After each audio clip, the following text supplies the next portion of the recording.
오늘 하나님께서 우리에게 주시는 말씀은 에스라 9장 1절부터 2절입니다. 에스라, 구약성경 에스라 9장 1절부터 2절 말씀입니다. 한 목소리로 합독합니다. 이 일 후에 방백들이 내게 나와 이르되 이스라엘 백성과 제사장들과 레위 사람들이 이 땅 백성에게서 떠나지 아니하고 가나안 사람들과 헷 사람들과 브리스 사람들과 여부수 사람들과 암몬 사람들과 모압 사람들과 애굽 사람들과 아모리 사람들의 가증한 일을 행하여 그들의 딸을 맞이하여 아내와 며느리로 삼아 거룩한 자손이 그 지방 사람들과 서로 섞이게 하는데 방백들과 고관들이 이 죄에 더욱 으뜸이 되었다 하는지라. 아멘. 우리가 지난 시간 신앙이 정체되는 이유에서 이 첫 번째 지도자들, 교회 지도자들의 역할이 크다라고 이야기를 했습니다. 오늘은 두 번째로 9장 1절과 2절을 보시면 지도자들의 잘못을 이야기하는 동시에 두 번째 교회 혹은 성도의 거룩함의 상실을 뭐라고 이야기를 합니까? 섞였다라고 이야기합니다. 섞였다. 2절 중반절을 보시면 그 지방 사람들과 서로 어떻게 되었다? 섞였다. 교회가 세상과 섞이게 되는 것이 신앙의 정체성을 가져오는 이유라는 겁니다. 그래서 오늘 말씀의 제목은 신앙이 정체되는 이유의 두 번째 시간이 되겠죠. 자, 그래서 신앙이 정체된 첫 번째 이유는 말씀을 수동드는 자의 잘못된 메시지의 선포, 잘못된 본보기. 두 번째는 성도가 세상과 섞이는 것 때문이다라는 겁니다. 자, 이에 대해서 에스라가 어떻게 처방을 내리느냐? 교회가 세상과 섞이는 것, 이것보다 더 큰 위험은 없죠. 자, 이에 대해서 구체적인 이제 해결 방안이 나오는데 그게 10장에 나옵니다. 에스라 10장을 보시면 1절부터 4절을 보시면 됩니다. 자, 이 세상과 섞인 현상을 어떻게 타개하는가? 1절, 10장 1절. 자, 에스라가 하나님의 성전 앞에 엎드려 울며 기도하며 죄를 자복할 때에 많은 백성이 어떻게 했다? 크게 통곡하며 이스라엘 백성의 남녀와 어린 아이의 큰 무리가 그 앞에 모인지라. 자, 신앙이 정체되는 이유를 해결하는 첫 번째가 뭐냐? 통곡입니다. 통곡. 감정적으로 내가 잘못했구나. 울며 통곡했다라고 나옵니다. 자, 두 번째. 통곡하고 난 이후에 어떻게 되느냐? 2절을 보시면 엘람 자손 중 여히엘의 아들 스가냐가 에스라에게 이르되 우리가 우리 하나님께 범죄하여 이 땅 이방 여자를 맞이하여 아내로 삼았으나 이스라엘에게 아직도 뭐가 있다? 소망이. 자, 막 통곡을 한참 하고 난 후에 우리에게는 아직도 소망이 있습니다. 라고 이야기를 합니다. 자, 소망이 있는데 이 소망을 현실화시키려면 어떻게 해야 된다? 3절, 4절입니다. 3절, 4절. 자, 곧 소망이 있는데 이 소망을 어떻게 우리가 실현하느냐? 곧 내 주의 교훈을 따르며 우리 하나님의 명령을 떨며 준행하는 자의 가르침을 따라 이 모든 아내와 그들의 소생을 다 내기로 우리 하나님과 언약을 세우고 율법대로 행할 것이라. 이는 당신이 주장할 일이 일어나소서 우리가 도우리니 힘써 행하소서. 자, 백성들이 그들이 세상과 섞이게 된 것을 이제 어떻게 한다? 끊어내고 다시금 하나님 앞에 서겠다라고 한 결단의 내용이 3절과 4절이죠.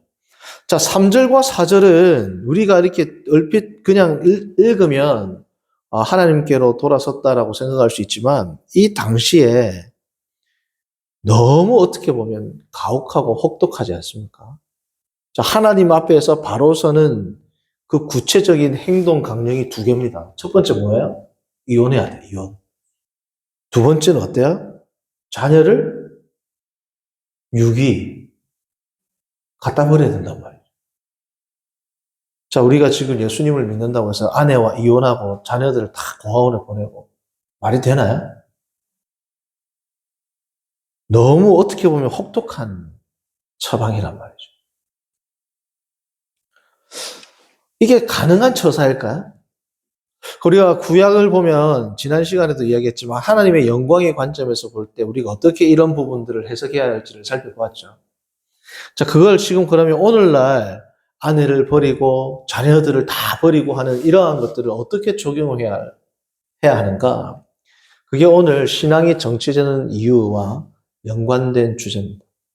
우리의 신앙이 정치되는 이유는 뭐라고요? 세상과 섞이는 것인데 단순히 세상과 섞이는 것뿐 아니라 나의 삶의 가장 내밀하고 가장 중심되는 영역에서 하나님의 주권을 인정하지 않기 때문에 그렇습니다.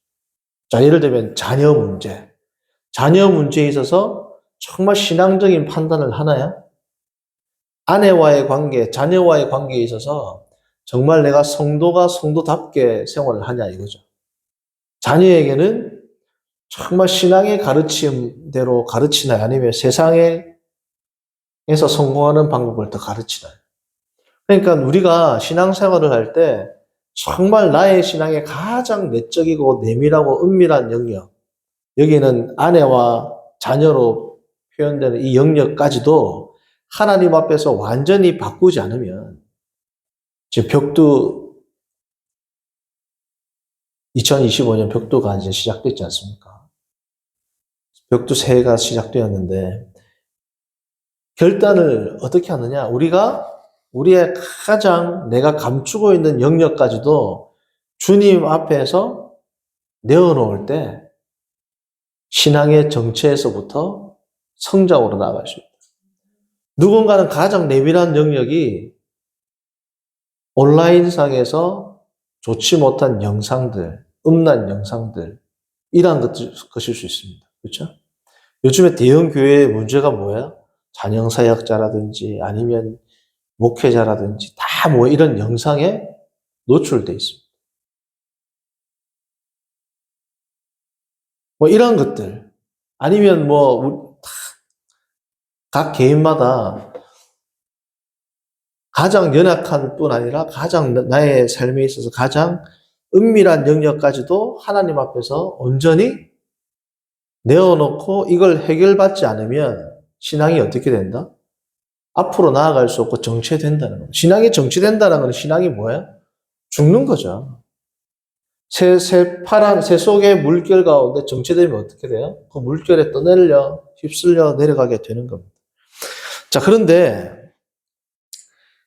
지금 3절, 4절에 나오는 매우 혹독하리만큼 엄격한 이 해결 방안에 대해서 백성들이 다 찬성을 하죠.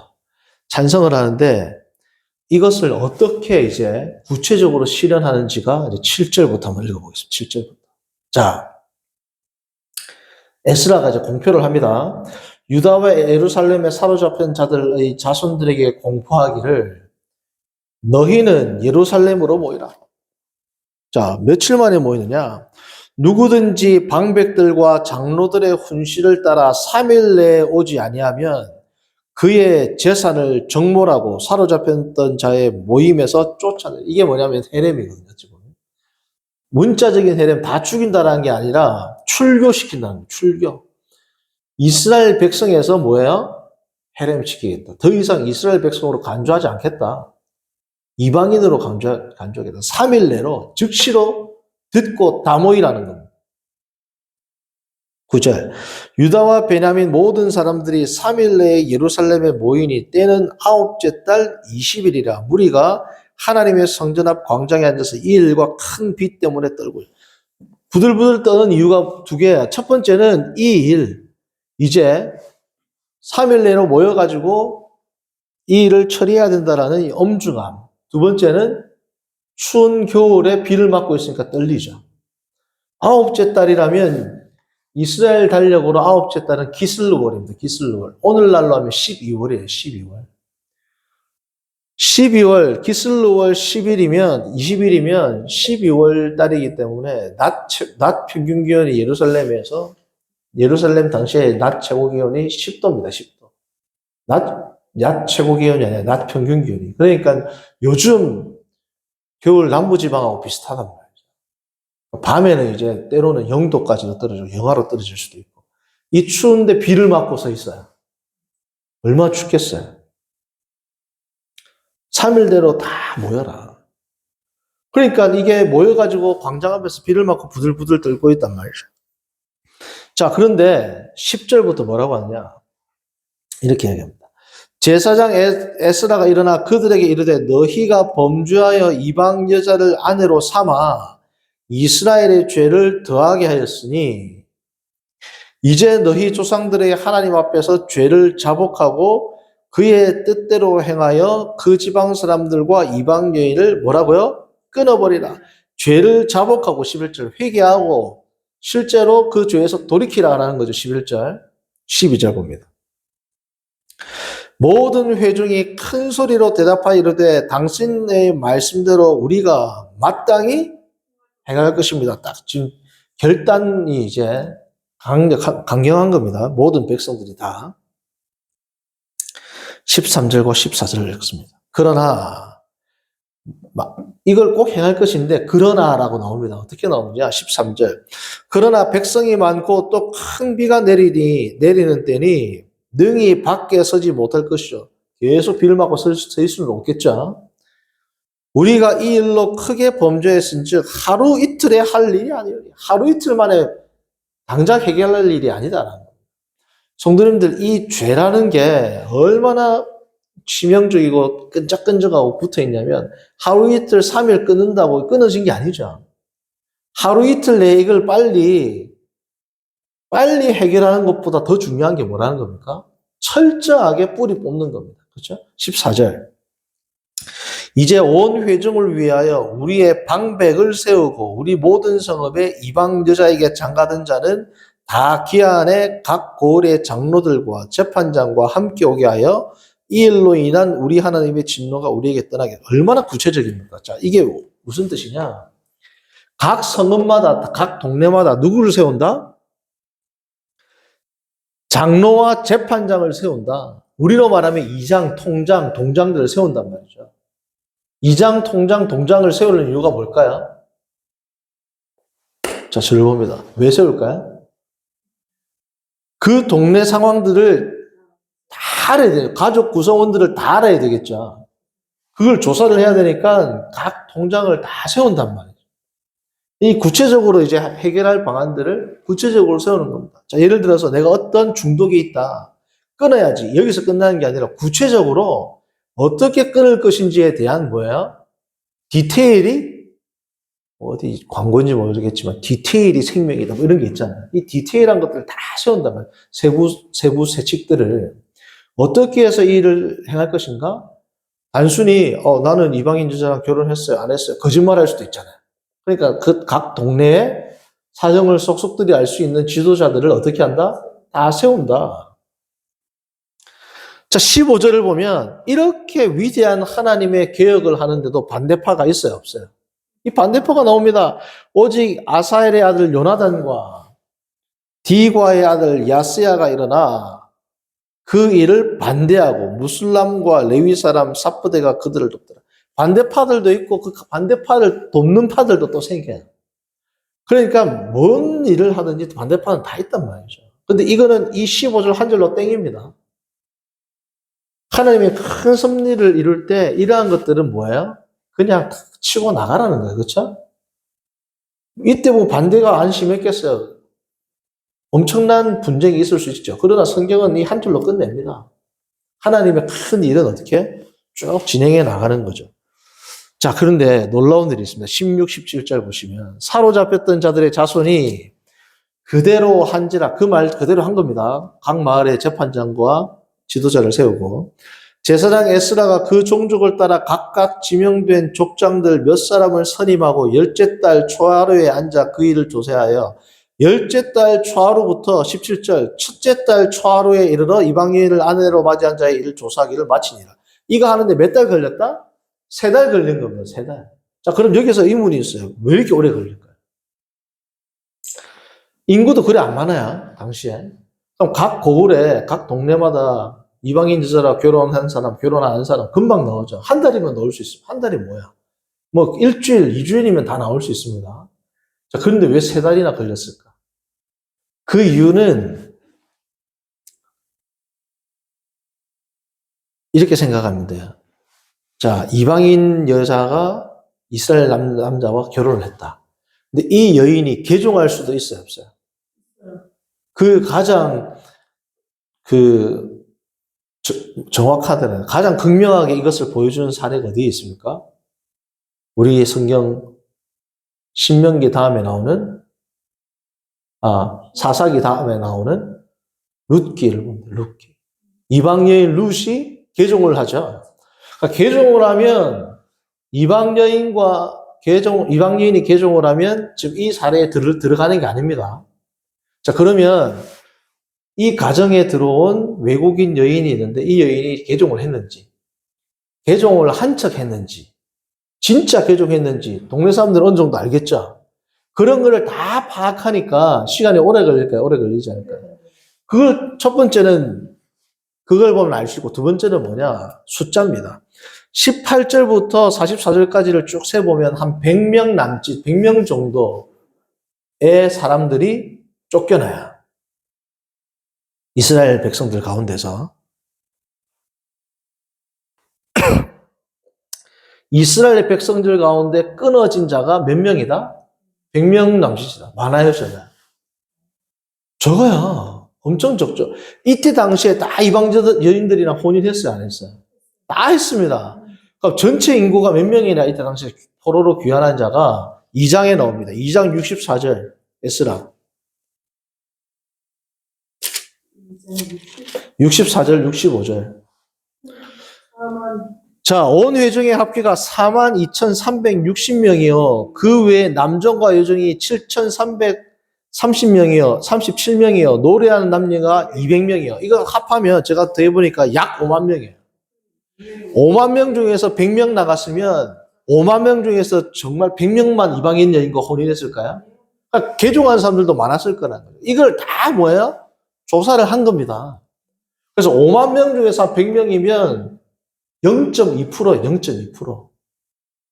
엄청 적은 수죠. 그러니까 이게 개혁이 미비했다라고 보는 게 아니고 그만큼 철두철미하게 뭐예요?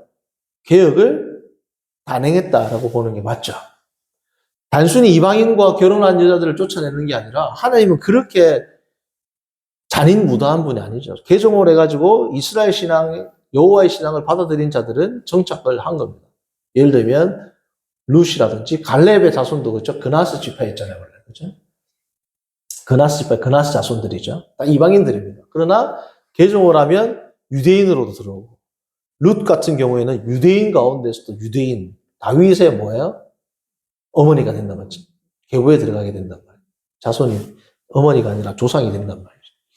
그러니까 철저하게 이걸 조사해가지고 이제 어떻습니까? 이 개혁을 단행하게 된 겁니다. 성도님들, 신앙생활이라는 것은 단순히 예배당에 와서 내 마음에 위로를 얻고 내 마음이 때로는 뭉클한 감정, 이런 것들만을 은혜라고 말하는 게 아니죠. 계시록을 보면 사도 요한이 뭐라고 해요? 하나님의 두루마리를 먹었더니 입에는 단데 뭐라고요? 배에는 쓰다.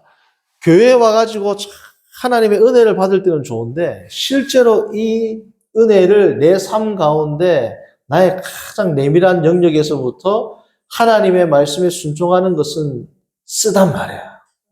괴롭고 고통스럽다는 겁니다. 이 과정을 정말 내 마음에 있는 쓴 뿌리들, 음란 혹은 탐욕 아니면 증오 뭐 이러한 것들, 교만 이러한 것들을 각자가 다 가지고 있는 것 같지 않습니까? 이 내밀한 영역을 그대로 놔두면 신앙이 어떻습니까? 이 쓴 뿌리가 있으면 신앙이 뿌리가 썩었는데 어떻게 돼요? 다 썩어 들어간단 말이죠. 신앙의 정체에서부터 우리가 2025년을 정말 신앙의 도약, 성장을 삼기 위해서는 나의 삶의 가장 내밀한 영역에서부터 개혁해 나가야 되는데, 단순히 하나님 내가 이걸 고치겠습니다, 이런 기도가 아니라 정말 구체적으로 결단을 하고 하루 이틀에 끝나는 게 아니라 철저하게 이걸 다 어떻게 도려낸다라는 심정으로 주님 앞에서 결단하며 기도하며 나아가는 성도님들 되기를 바랍니다. 아멘. 기도합니다. 거룩하신 하나님 아버지, 오늘 에스라의 말씀을 통해서 우리가 신앙이 정체되는 이유에 대해, 그리고 그것을 어떻게 성장으로 다시금 우리의 정체를 바꿀 수 있는지에 대해서 다시금 우리가 생각하게 하심을 감사합니다.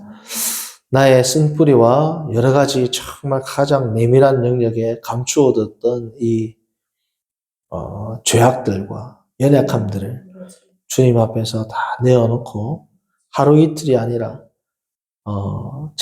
장시간이 걸린다 할지라도 철저하게 주님 앞에서 해결받아서 참된 신앙의 도약을 하는 모든 성도들 되도록 인도하여 주옵소서. 아멘. 예수님의 이름으로 기도합니다. 아멘.